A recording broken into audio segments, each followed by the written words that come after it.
Listen carefully. You're not here to be liked. You're here to be unshakable. You're not here to manage your emotions like a polite hostage. You're here to dominate them, to turn chaos into calm, and calm into a silent, unstoppable force. Forget everything they told you about emotional intelligence. This isn't about understanding feeling. This is about commanding them like weapons, weapons that win wars without shedding a drop of blood.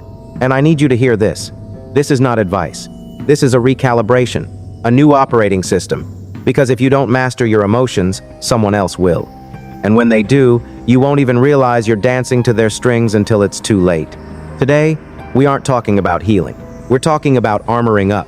There are 3 parts to this journey, each one sharper, each one deeper. Move carefully, because once you see this, you can't unsee it. Beat drops into a slower, heavier rhythm. Part 1. How chaos becomes control. There's a part of you you've been taught to ignore, a part you've been trained to apologize for. The anger, the hunger, the ruthless drive, the part that doesn't want to wait nicely for permission. Psychologists call it the shadow.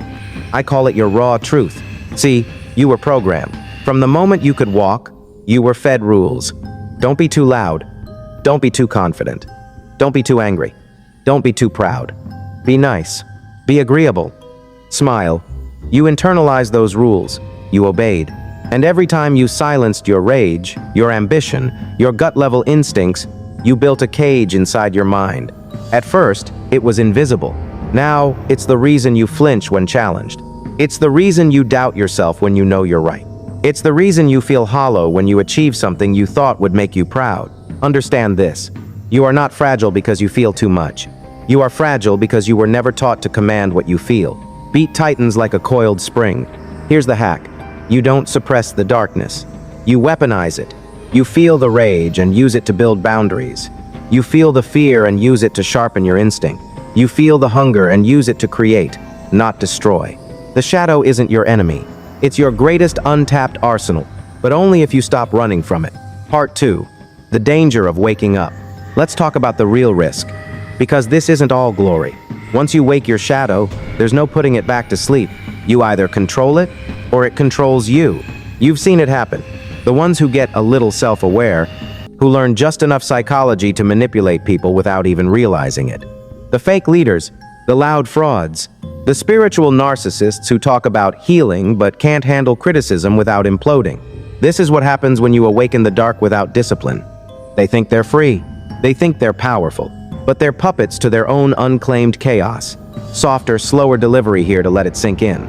You think you're helping, but you're controlling. You think you're confident, but you're compensating. You think you're wise, but you're leaking your insecurities everywhere you go.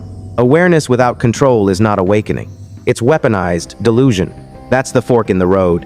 Sovereignty, or self-deception. Most people, almost everyone you know, choose the second without even realizing it. And you? You have a choice. Part 3. How to master your darkness without losing your soul. Beat rises intense, urgent. Here's where we move from understanding to action. You want to dominate emotionally? Not just survive, but command rooms with your silence?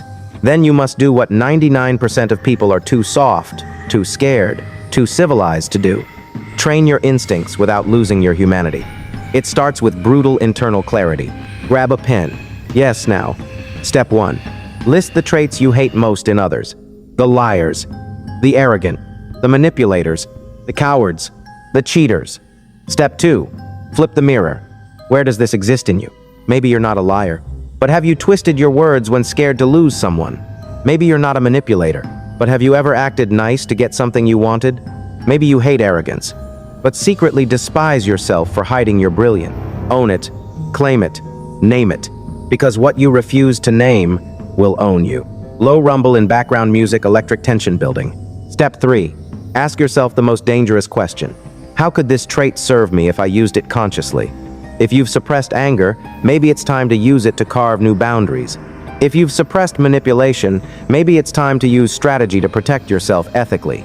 If you've repressed selfishness, maybe it's time to prioritize yourself before you bleed out for others who don't deserve it. This isn't about becoming a villain.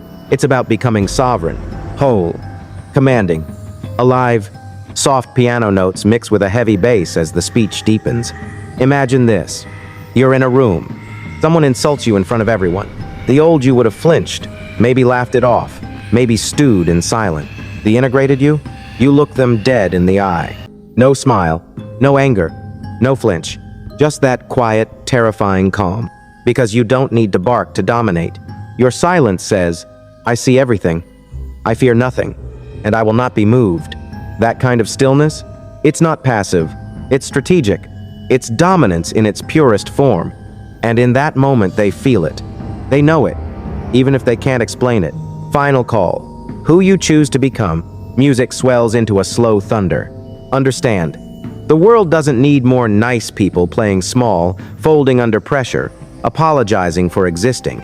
The world needs warriors with hearts, commanders with discipline, leaders who have faced their darkness and tamed it. You don't destroy the shadow. You command it. You don't silence your instincts. You refine them. You don't amputate parts of yourself for applause. You stand whole and watch the room adjust to your presence. Pause, one beat, then final, slow burn. So the question is simple. Are you still trying to be liked? Or are you finally ready to be feared, respected, remembered? Because the battlefield isn't out there.